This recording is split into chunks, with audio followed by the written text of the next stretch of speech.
Hi, you are watching Eric's Best Online Game Reviews. I'm Minchip, your host, and today we're going to be talking about 5 upcoming games that hopefully you'll enjoy.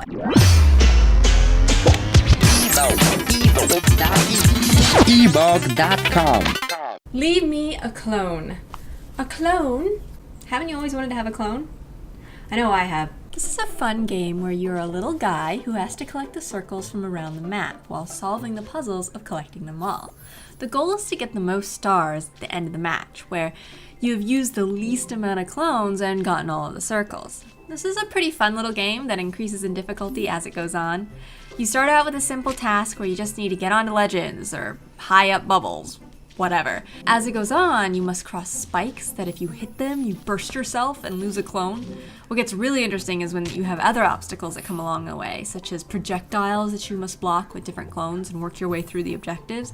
I particularly enjoy the parts when the gravity would switch. I found it extremely disorienting and challenging. Adding the switched gravity to all the other aspects of this game, and it's just a tricky puzzle game that completionists are going to love. Or hate. Whichever. The next game I want to talk to you about is Tankave. Now this game is pretty cute, and if you like tanks, you'll probably like this game. Tankave is a game that is named aptly for what you are presented with.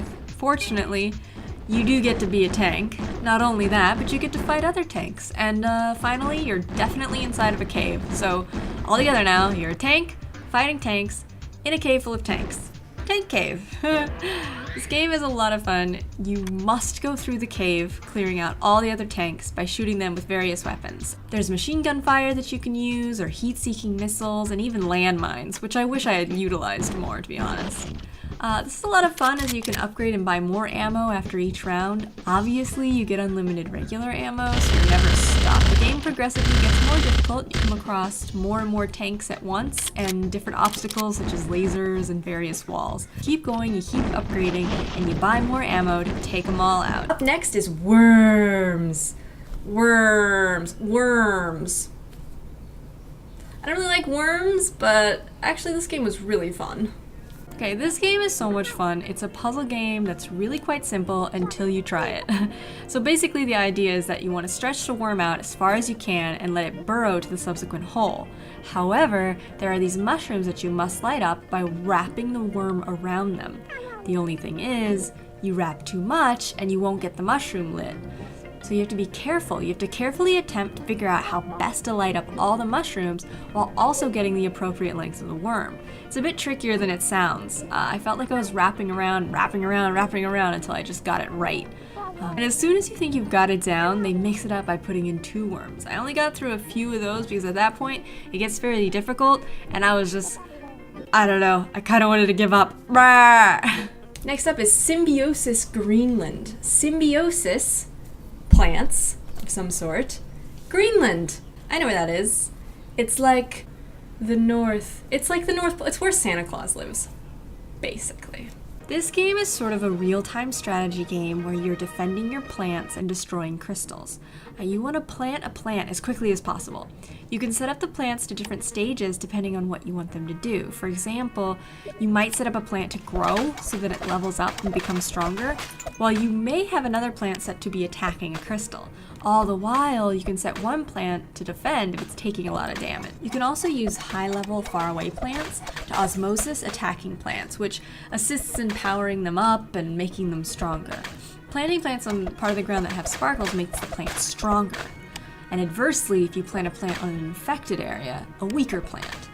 The game's pretty fun. I feel like I was terrible at it, but it was an intense game and I would definitely recommend it. And last but not least is Min Hero Tower of Sages, which is a really fun game. Sucked me in for way too long.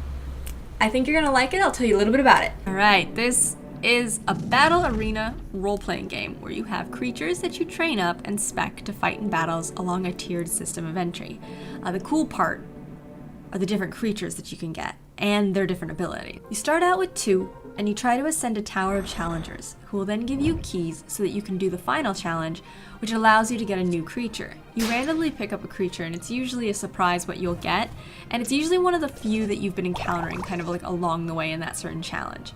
I found the experience to be pretty fun. It reminded me, obviously, a bit of Pokemon in the sense that you have these elements that are against each other and things can be either like super effective or ineffective. What I really liked was the specializations of the creatures, as you can choose a certain spell of your creature to master, which is really nice compared to like just leveling up your creature and getting an ability that just increases as it goes. You can actually like pick the one that you're using more and have that be, you know, extremely strong. Thank you so much for watching Eric's Best Online Game Reviews. I've been Minchip, your host. Be sure to subscribe for more videos. Hope you enjoyed this. Look forward to seeing you next week. Woo! Bye!